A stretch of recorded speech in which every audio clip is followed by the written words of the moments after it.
Film ini dibuka di sebuah taman trailer terpencil di tempat yang disebut Danau Gatlin, dan kita melihat sebuah truk berhenti di depan salah satu trailer.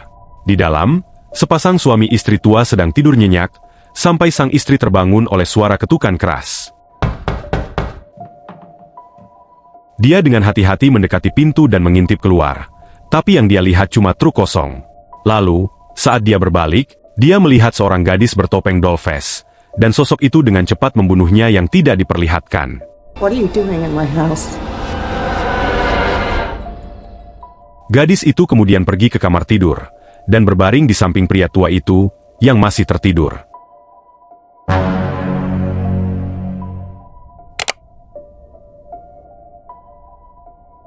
Adegan kemudian berpindah ke hari berikutnya, di mana kita melihat sepasang suami istri, Cindy dan Mike, sedang mengemas barang-barang mereka untuk pergi ke suatu tempat. Ternyata, putri remaja mereka, Kinsey, punya sifat yang sangat memberontak, jadi dia akan dimasukkan ke sekolah asrama. Sebelum mengirimnya pergi, mereka berencana untuk menghabiskan waktu di taman trailer Paman Marvin, yang kebetulan ada di Danau Gatlin. Keluarga itu segera berangkat, dan dalam perjalanan, mereka menjemput putra mereka, Luke, yang sedang bermain baseball dengan teman-temannya. Luke kesal karena harus ikut pergi. Tapi mama yang ngotot itu menegaskan ini adalah kesempatan terakhir mereka buat ngabisin waktu bareng sebagai keluarga sebelum Kinsey pergi. Besides, it might be nice for you to help your sister move into her new school tomorrow. You know Mom and Dad are going broke over sending you to boarding school, right? You think I wanted this? I think you like the attention. Luke mengejek adiknya karena bikin masalah buat orang tua mereka, dan bilang kalau mereka udah ngabisin banyak duit buat sekolah asramanya. Kakak beradik itu mulai berdebat, sementara Cindy ninggalin pesan suara buat Paman Marvin, dan bilang kalau mereka sedikit telat. Setelah nyetir sebentar, mereka sampai di sebuah tempat makan, di mana semua mulai makan kecuali Kinsey. Dia tetap di luar dekat mobil, merokok. Cindy datang untuk menghiburnya, tapi si anak manja itu mengeluh harus masuk asrama, dan bilang itu wajar buat remaja buat bikin kesalahan. Tapi Cindy berargumen kalau ada kesalahan yang gak bisa diperbaiki, dan semua yang dia mau cuma yang terbaik buat anaknya. None of their parents are sending them off. And I'm worried about you. You believe that?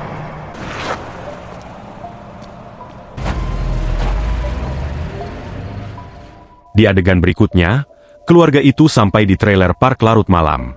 Mereka lihat tempatnya sangat sepi, nggak ada tanda-tanda orang di sekitar. Sedikit bingung, mereka lanjut ke kantor depan parkir, di mana Cindy mengambil kunci yang sudah ditinggalin buat trailer yang ditunjuk buat dia. Dia nggak lihat pamannya di mana-mana, tapi nemu catatan dari dia yang bilang bakal ketemu mereka besok pagi. Setelah itu, Cindy balik ke mobil, dan keluarga itu menuju trailer nomor 47. Mereka segera sampai di trailer dan mulai beres-beres. Mereka nemu kalau di dalam trailer sudah ada makanan dan barang-barang penting lainnya. Tapi tiba-tiba, ada yang mengetuk pintu. Cindy pergi buat ngecek, dan melihat seorang gadis muda berdiri di kegelapan. It's a girl. Can I help you? Is Tamara home? I think you have the wrong trailer. Dia nyari seseorang bernama Tamara, tapi Cindy dengan tenang jelasin kalau ini alamat yang salah. Setelah mendengar itu, gadis muda itu tidak berkata apa-apa dan pergi dengan tenang. Keluarga itu agak bingung dengan kejadian aneh tersebut, tapi mereka memutuskan untuk tidak memikirkannya terlalu dalam. Kemudian para orang tua mengusulkan untuk bermain kartu, dan mengajak anak-anak bergabung. Luke setuju dan meletakkan ponselnya di atas meja, tapi Kinsey, seperti biasa, tetap keras kepala. Mike lalu mendekatinya dan mengajak bicara dari hati ke hati. Dia menjelaskan bahwa mengusirnya juga sulit bagi mereka, tapi mereka melakukan ini demi kebaikannya sendiri. Setelah dengar itu, Kinsey akhirnya meletakkan ponselnya, tapi langsung keluar trailer dengan marah. Hey, baby doll. Where are you going? I need some air. Mike mau ngejar dia, tapi Cindy nahan dia, dan minta Luke yang pergi. Luke ragu karena dia tidak akur sama adiknya, tapi karena ibu mereka maksa, akhirnya dia setuju. Setelah cari-cari sebentar, dia akhirnya nemuin Kinsey lagi ngerokok sendirian. Kinsey marahin Luke karena ikut-ikutan mengejek dirinya. Tapi Luke coba meyakinkan Kinsey kalau sekolah asrama nggak begitu buruk. Dia bisa mulai dari awal di tempat baru, dan jadi siapapun yang dia mau. Tapi Kinsey seperti nggak terkesan sama semangat yang dia kasih. Kembali di trailer, Mike khawatir kalau mereka salah ambil keputusan soal masa depan anak perempuan mereka. Tapi Cindy nggak setuju. Dia ingetin kalau mereka udah coba segala cara buat ngubah perilakunya. Pas itu, mereka tiba-tiba diketuk pintu, dan ternyata cewek muda yang sama dari tadi. You okay? You lost or something? You want me to call someone?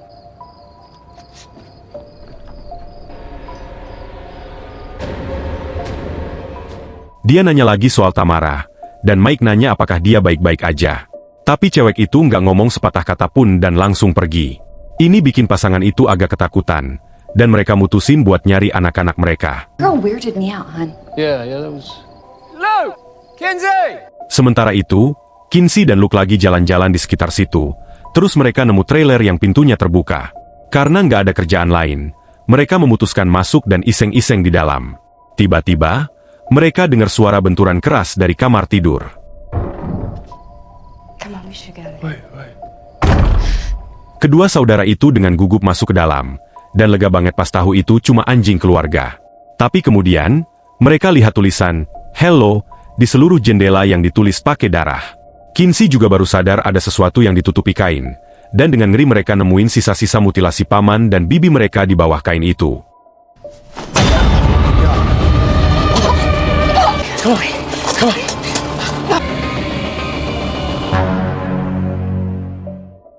Ternyata pasangan ini adalah orang yang sama yang kita lihat di awal film. Saudara-saudara itu langsung lari dari trailer, dan tak lama kemudian mereka menemukan orang tua mereka yang juga sedang mencarinya. Mereka lalu menjelaskan bagaimana mereka menemukan tubuh paman Marvin dan bibi mereka yang sudah dimutilasi di dalam trailer.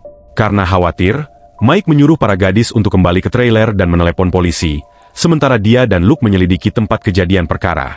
Saat kembali ke trailer, Kinsey masih terguncang dan terus menangis. Tapi saat ibunya sedang menenangkannya, mereka tiba-tiba sadar kalau semua ponsel mereka sudah pecah di atas meja. Salah satunya masih bisa dipakai, jadi Cindy berusaha sekuat tenaga untuk menelepon polisi. Tapi sayangnya,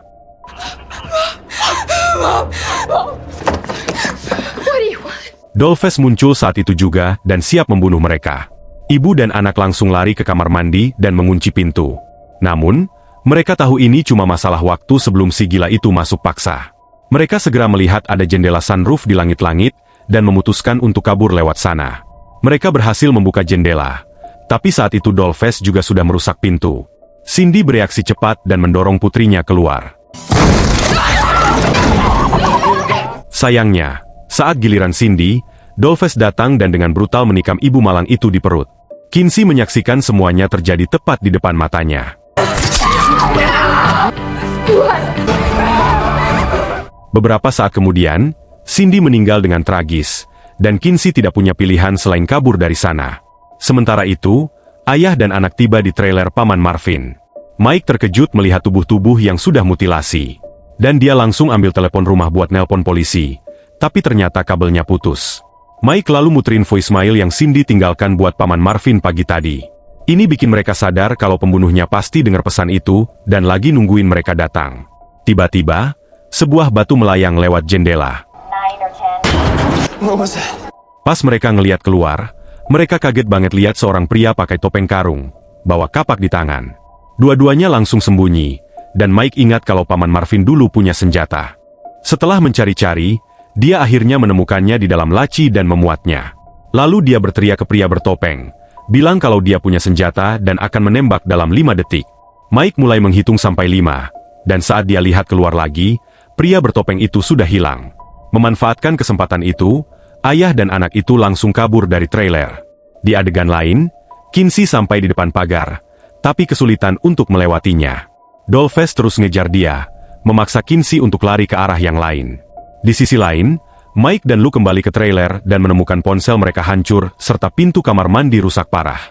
Mike yang khawatir langsung menuju kamar mandi, dan dia sangat terpukul melihat tubuh istrinya yang tak bernyawa. Luke juga bergegas ke sana, tapi Mike menghentikannya.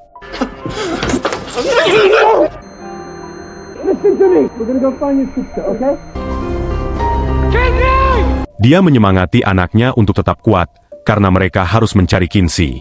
Setelah itu, keduanya keluar dan langsung mengendarai mobil sambil memanggil-manggil nama Kinsey. Tapi tiba-tiba, seseorang melempar batu ke kaca depan mobil mereka, sehingga mereka menabrak trailer.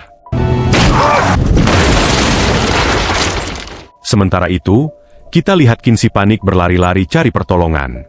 Dia lalu lihat seseorang di mobil yang nyalain lampu ke arahnya.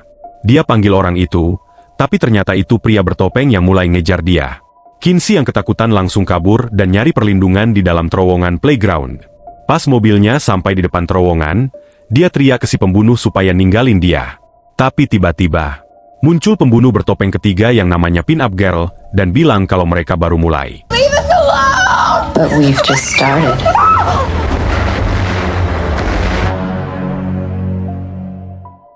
Sementara itu, di kecelakaan mobil, kita lihat Mike terluka parah, terjepit di kursinya karena balok kayu. Menyadari dia nggak bakal selamat, dia menyuruh anaknya untuk pergi. Luke tegas bilang dia nggak bakal ninggalin ayahnya, tapi Mike bilang adiknya lebih butuh dia. Dia juga ngasih Luke pistol yang sudah diisi peluru buat perlindungan. Jadi dengan mata berkaca-kaca Luke mengucapkan selamat tinggal ke ayahnya, janji bakal segera balik lagi. Begitu Luke pergi, pria bertopeng itu muncul dan diam-diam masuk ke mobil. Mike memohon agar dia meninggalkan keluarganya, dan bertanya kenapa dia melakukan semua ini. Tapi si pembunuh nggak ngomong sepatah kata pun. Dia malah menyalakan musik di mobil. Mike sadar kalau ajalnya sudah dekat dan mulai mengutuk si pembunuh. Jadi si pembunuh dengan cepat menghabisinya dengan satu tusukan di tenggorokan. Di adegan berikutnya, Kinsey berlari masuk ke trailer lain untuk bersembunyi. Dia segera mendengar musik dari kamar tidur, jadi dia mengikuti suara itu, sampai dia menemukan mainan kotak musik dengan badut keluar dari dalamnya. Sayangnya, itu ternyata jebakan karena Dollface tiba-tiba muncul dari bawah selimut.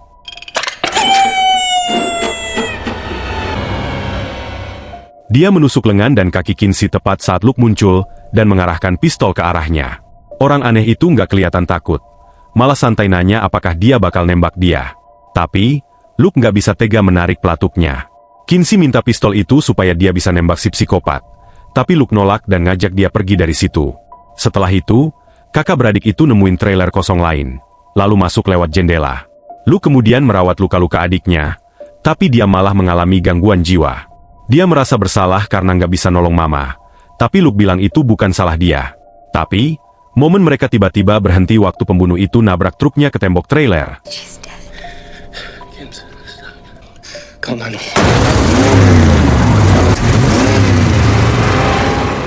Pas kabur, Luke lihat kaki adiknya terluka parah, dan dia nggak bisa lari. Jadi, dia sembunyiin adiknya di teras, dan minta dia tetap di situ sampai dia balik. Sekarang dia berencana ke kantor depan taman dan nelpon polisi, dan di sini Kinsey bilang kalau dia sayang sama kakaknya. You have to stay here. Trust me, you have to stay right here. Do not move. I'm gonna call 911. Okay, you understand? I love you, sis. Selanjutnya, Luke tiba di kantor depan, dan berhasil menghubungi 911. Dia menjelaskan situasinya ke operator, tapi teleponnya tiba-tiba terputus sebelum dia bisa kasih info penting lainnya. Beberapa saat kemudian, suara aneh mulai terdengar dari segala arah. Ini bikin Luke ketakutan, jadi dia ngambil stick golf.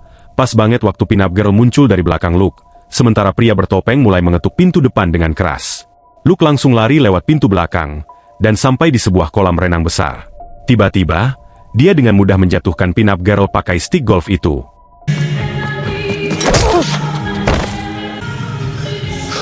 Tapi saat dia melepas topengnya, Luke terus-menerus menusuknya sampai dia mati. Sayangnya, Luke bahkan gak sempat istirahat, karena pria bertopeng itu muncul dengan kapaknya yang klasik.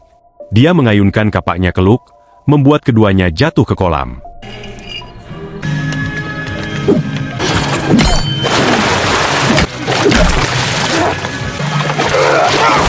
Pertarungan sengit di bawah air pun terjadi, tapi Luke akhirnya menjatuhkan pisaunya. Dia lalu mencoba kabur, tapi pria bertopeng itu dengan mudah mengejarnya, dan menikamnya dari belakang. Psikopat itu meninggalkan Luke sekarat, karena lukanya sambil pergi mengejar target terakhirnya. Beberapa saat kemudian, kita lihat Luke muntah darah, dan kelihatannya dia nggak bakal selamat. Tapi pas itu juga, Kinsey datang, narik dia keluar dari kolam, dan nyembunyiin dia di pojokan. Kondisinya parah banget, jadi dia minta Luke tetap di situ sementara dia pergi cari bantuan. Setelah itu, Kinsey pincang-pincang jalan ke arah jalan, dan untungnya dia nemu truk polisi. Polisi itu lihat Kinsey yang berdarah-darah dan nanya ada apa. Kinsey dengan cemas minta tolong, tapi mereka nggak sadar Dollface udah deket dan langsung nyabet leher polisi itu. Clubhouse, that's what you let me. These crazy people and they're trying. Hal itu bikin Kinsey trauma dan dia langsung lari masuk ke dalam truk polisi, tapi sadar kuncinya nggak ada.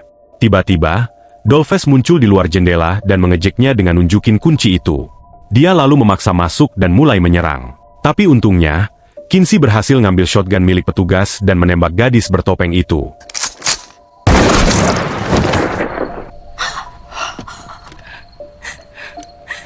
Dia lalu lihat Dolphes hampir sekarat. Kinsey copot maskernya, dan tanya, "Kenapa kamu ngelakuin ini?" Tapi Dolphes cuma jawab, "Kenapa enggak?"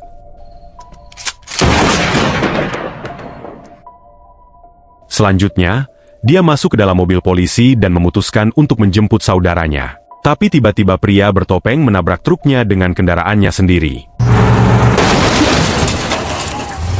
Dia melakukannya berkali-kali, membuat Kinsey terlempar keluar. Namun di saat kritis itu, keberuntungan berpihak padanya. Kendaraan pria bertopeng itu tampak tersangkut dan bensinnya tumpah. Memanfaatkan kesempatan ini, Kinsey mengeluarkan koreknya dan menyalakan bahan bakar itu, menyebabkan kedua kendaraan meledak.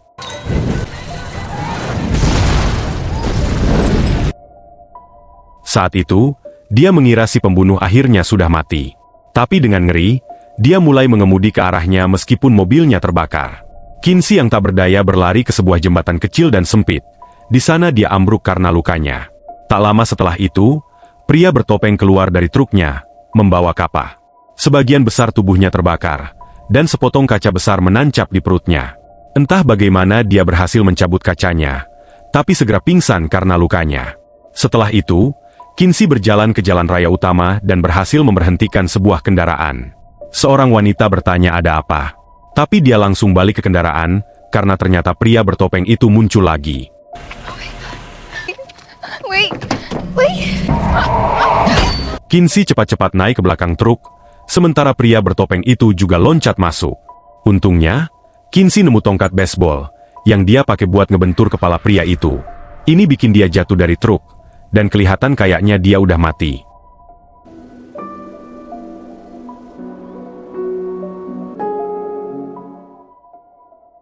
Di adegan terakhir, kita lihat Luke dirawat di rumah sakit, sementara Kinsey duduk di sampingnya, tenggelam dalam pikiran.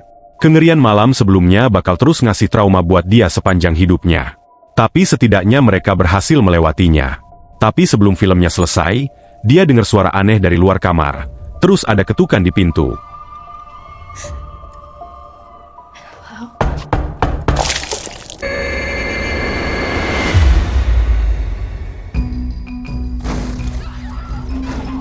Gimana nih menurut kalian tentang film ini? Komen di bawah. Pilih tanda like bila suka video ini, dan dukung channel ini dengan subscribe. Aktifkan juga lonceng notifikasinya agar gak ketinggalan update terbaru alur film seru lainnya di channel ini. Terima kasih yang sudah nonton video ini, dan sampai jumpa di alur film lainnya.